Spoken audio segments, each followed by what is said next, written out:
You wake on Viking shores, already dangerously close to death. Not from battle, but wind sharp enough to carve bone. No friends, no map, no clue whose shore this is. Over 24 hours, every small mistake could easily kill you. Viking survival is not truly about fighting heroic battles. It depends on convincing suspicious strangers that you belong. The beach is frozen, your clothes wrong, and everyone notices. A barefoot boy spots you, then bolts toward the village. Minutes later, armed villagers emerge through sleet and sea mist. One sudden move could make them mistake you for raiders. You raise empty hands, proving only that you seem weak. Here, weakness can become just as dangerous as aggression. Their axes remain lowered, but their eyes never soften. They circle, inspecting your boots, hair, and strange woven clothes. You offer an awkward smile, which improves absolutely nothing. You speak, but your language sounds completely alien to them. Nobody understands, and the growing silence becomes another threat. A strong stranger seizes your satchel, searching carefully for weapons. If considered harmless, you may simply become their servant. If considered useful, you might earn warmth beside their fire. If considered cursed, you may never witness tonight's sunset. That becomes your first essential rule of Viking survival. Before food, shelter, or warmth, every stranger faces suspicion. And you appear suspicious from the moment you breathe. They march you inland between driftwood fences and muddy tracks. Smoke rises from turf roofs as though the village breathes. From afar it seems peaceful, but survival here costs everything. Every log, fish, and wool cloak demands exhausting labor. A stranger is never treated as a guest automatically. A stranger means another hungry mouth during the cold season. With the chief absent, this household decides your immediate fate. The women assess practical danger much faster than the men. Children hide behind door frames, staring as though you are ghostly. A dog snarls at your ankles and nobody restrains it. Then the cold finally crashes through your entire body. Your fingers begin burning, warning that numbness will follow. In modern life, cold usually feels merely uncomfortable and temporary. Here, the cold becomes a silent countdown toward collapse. Wet wool, sea wind, and poor shelter can kill tonight. Without warmth, soon your story will end silently outside. An older woman points toward the doorway, then your boots. You hesitate, nearly making another potentially fatal cultural mistake.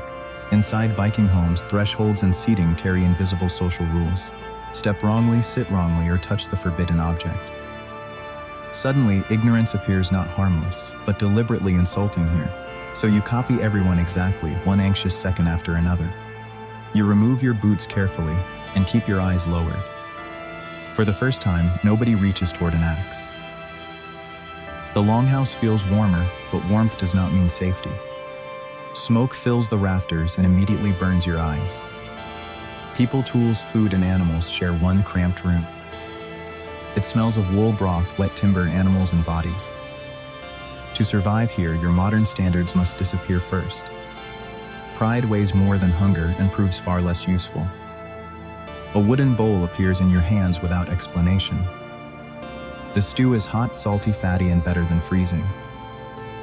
You want to gulp everything, but everyone else eats slowly. You slow down because overeagerness can make you seem animalistic. Then weak ale arrives, beginning another hidden survival test. Refusing might offend them, but drinking heavily becomes worse. Water is not always the safest option you imagine. Stored water can foul while streams quietly carry disease. Ale, whey, and broth may prove cleaner than river water.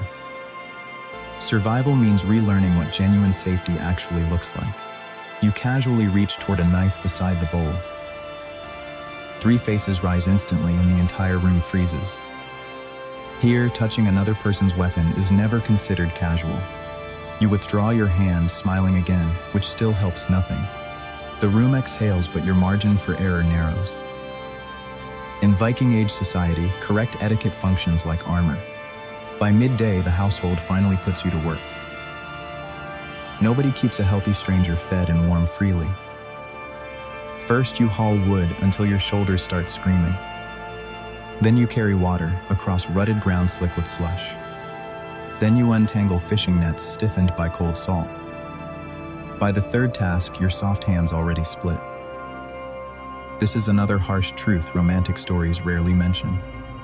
Most modern visitors would not die from violence first. They would die through exhaustion, infection, or freezing exposure, and your first day introduces every one of them. A blacksmith passes nearby, sparks flashing like furious fireflies. For one brief second, the workshop appears almost cinematic. Then burnt leather and a boy's scarred hand appear. Viking survival never remains beautiful when viewed closely enough. It means splinters, smoke, cracked skin, and constant danger. Even tiny cuts matter when winter dirt enters them. There are no antibiotics, painkillers, or easy second chances. Your body begins a quiet negotiation with this environment. How much cold, strain, and fear can it absorb? Before your exhausted body simply refuses to continue working. Late afternoon brings another social danger you never anticipated. A carved pendant of Thor hangs beside the hearth. You stare too long, curious, and someone quickly notices. Belief here is not recreation, it structures ordinary life. Gods explain storms, luck, birth, death, and personal honor.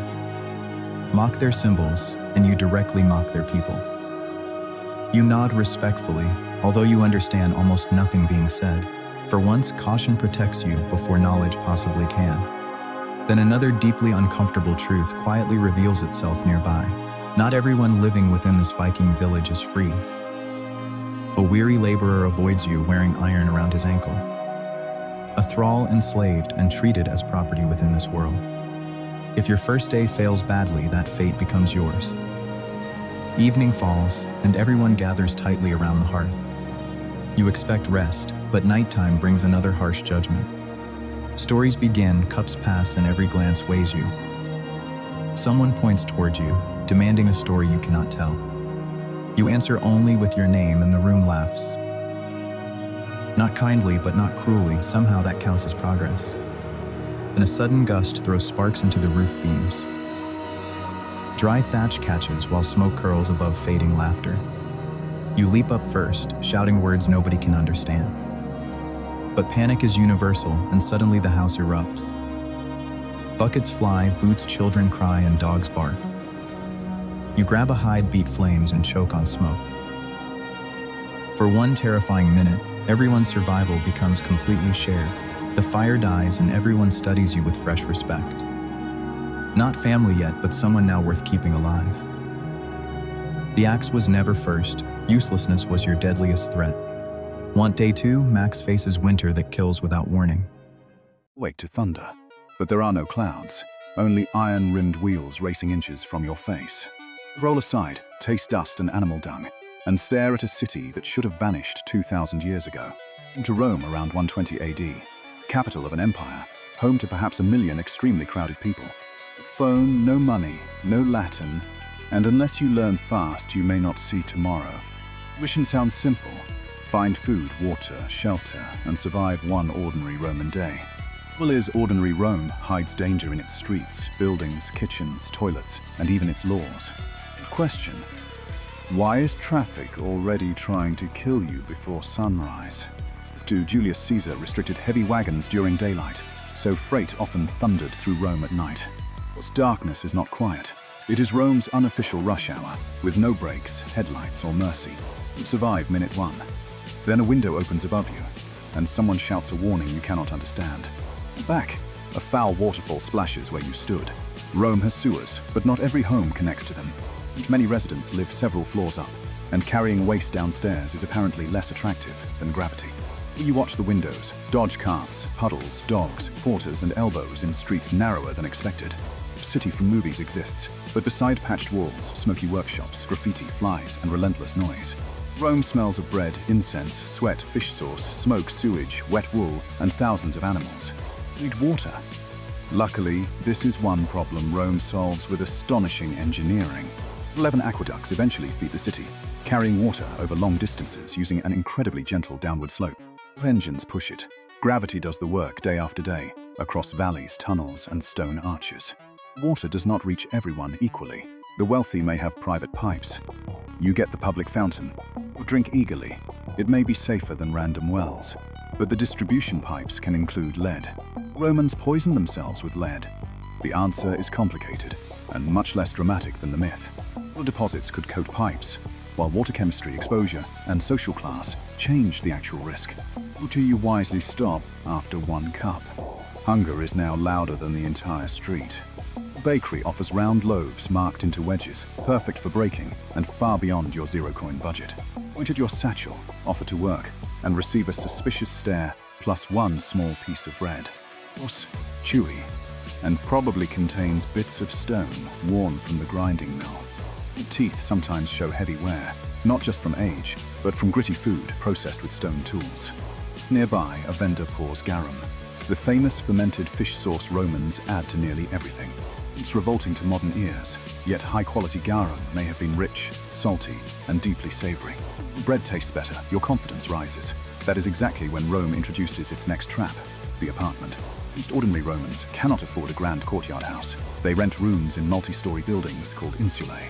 Ground floors contain shops. Above them, families squeeze into smaller, cheaper, and usually less convenient rooms. The higher you climb, the farther you are from water, exits, and any hope during a fire. Those chase rent. Cheap materials, thin walls, bad maintenance, and unauthorized height can turn homes into hazards. Roman writers complain about buildings collapsing. Their exaggeration is possible. The danger is not imaginary. A tenant offers you floor space upstairs. Then you notice a crack wide enough to swallow your finger. You sleep here. Before deciding, you smell smoke from a charcoal brazier in the next room. Bushings need flame for cooking, heat, and light. Inside buildings made with plenty of wood. No smoke alarms, sprinklers, fireproof doors, or modern emergency numbers to call. Rome has firefighters, including the vigils, but in a dense city, a small flame can outrun help. Reclaims some private fire crews once negotiated property prices while buildings burned. Imagine that business meeting. Tale is associated with Crassus, Rome's famously wealthy politician, though ancient anecdotes demand caution. True or embellished, it reveals a Roman fear. Disaster could become somebody else's opportunity. Fuse the room and return outside. The owner curses. A tile crashes exactly where you were standing. Excellent decision. But now the sun is high, the streets are packed, and you still need a safe place. Follow the crowd toward the forum, expecting senators in spotless white togas discussing civilization. Instead, you find lawsuits, merchants, beggars, announcements, gossip, political favors, and people searching for work. It is not casual clothing. It is expensive, cumbersome, and a visible badge of Roman citizenship. A strange little tunic and speak nonsense to everyone here. You are not a tourist. You are suspicious. A guard approaches. Here comes the most dangerous question of your day. Who exactly owns you? Society is built on status. Citizen, foreigner, freed person, enslaved person, elite, poor, male, female, adult, child. Weights and punishments change depending on which box contains you. You cannot prove you belong in any box. Free is everywhere. Homes, farms, mines, workshops, government offices, and highly skilled professions. Enslaved people are not one uniform group, but legally they are property, vulnerable to sale and violence. Lack of papers, patron, family, and fluent explanation makes this misunderstanding terrifyingly plausible. But you remember the baker. You point toward his shop and repeat the one name you heard customers shout. Blood drags you back. The baker could deny everything and perhaps gain a free worker. Instead, the baker sighs and claims you as a clueless cousin from a distant province. You are temporarily safe. Why help you? Because labor is useful, witnesses matter, and Roman survival often depends on personal connections. In Rome, the right relationship can protect you more effectively than an abstract right you cannot prove. New cousin puts you back to work. Soon, nature calls, and he points toward a public latrine. Inside, stone seats line the walls, side by side with almost no privacy between users. Romans can talk business while doing business. Your modern sense of personal space has no legal authority here. Beneath the seats, flowing water may carry waste away. In front, another channel provides rinsing water. Question every history video eventually asks, what did Romans use instead of toilet paper? With a sponge, called a tursorium, is the famous answer, but the evidence remains debated. It may have cleaned people or cleaned the toilet itself. Either possibility makes you reconsider lunch. Facilities also mean shared microbes, parasites, flies, and splashing water in a world without germ theory. Basic sanitation is impressive infrastructure, yet infrastructure alone does not equal modern hygiene. Flee without touching anything. Congratulations. Discomfort has successfully defeated biology. For now, afternoon arrives. A roar rolls across the city. The baker gestures toward the amphitheater. Free entertainment. If you imagine a movie, Rome offers something louder, bloodier, and politically more useful. Public games display wealth and power. An organizer feeds the crowd, stages spectacle, and earns popularity. Mediators are trained professionals, often enslaved or condemned, though some free people volunteer for contracts. Valuable investments. Contrary to movie logic, every match does not automatically end in death. Injury, infection, execution, and death are real. The crowd has come because danger is real too. Animals from across the empire become proof that Rome can capture the world and put it on display. Obstacle is propaganda with claws. Exotic, expensive, unforgettable, and brutal. You notice food sellers, betting, arguments, assigned seating, and social rank mapped onto the architecture. Even leisure reminds every spectator where they belong. You belong nowhere, and the guard from the forum spots you. Down the stairs, past vendors, through an arch, and straight into Rome's evening crowd. What shouts? You cannot explain. A melon cart overturns, sandals slip, and history becomes an action scene. But you duck into a bathhouse, because apparently the best hiding place is where everyone removes their clothes. Roman baths are more than bathrooms. They are gyms, libraries, meeting places, snack bars, and social networks. And rooms move from cold to warm to hot. Furnaces heat floors through spaces called hypercausts. It was Rome's real superpower. Not one invention, but organizing labor, taxes, materials, and maintenance at scale. Aqueducts look miraculous, yet administrators, surveyors, builders, cleaners, and enslaved labor keep the miracle running. Civilization is not marble. It is thousands of people performing invisible jobs every single day. Wait among hanging towels. The guard passes, then an attendant demands an entrance fee you do not have. Once again, your glorious time travel adventure ends with you being thrown into a dirty street. With falls, you have survived traffic, sewage, hunger, collapse, fire, law, toilets, and entertainment. But survival requires sleep, and the only available room is the cracked apartment you rejected earlier. It means robbers, carts, cold, and falling waste. Inside means smoke, flame, insects, and falling ceilings. You choose the bakery floor. The baker rolls his eyes, then allows it in exchange for tomorrow's labor. Bargain reveals the secret of your survival. It was never your intelligence, fitness, or historical knowledge. You survived because one person decided that helping you was more useful than exploiting or ignoring you. Ancient cities run on engineering and law, but individual lives often run on family, patrons, neighbors, and favors. Move your documents, money, language, medicine, electricity, and social network. How modern are you then? Dawn, a strange blue light appears inside the bread oven. Your way home has finally opened. Can you jump through or stay one more day? Comment your choice and subscribe before the oven closes.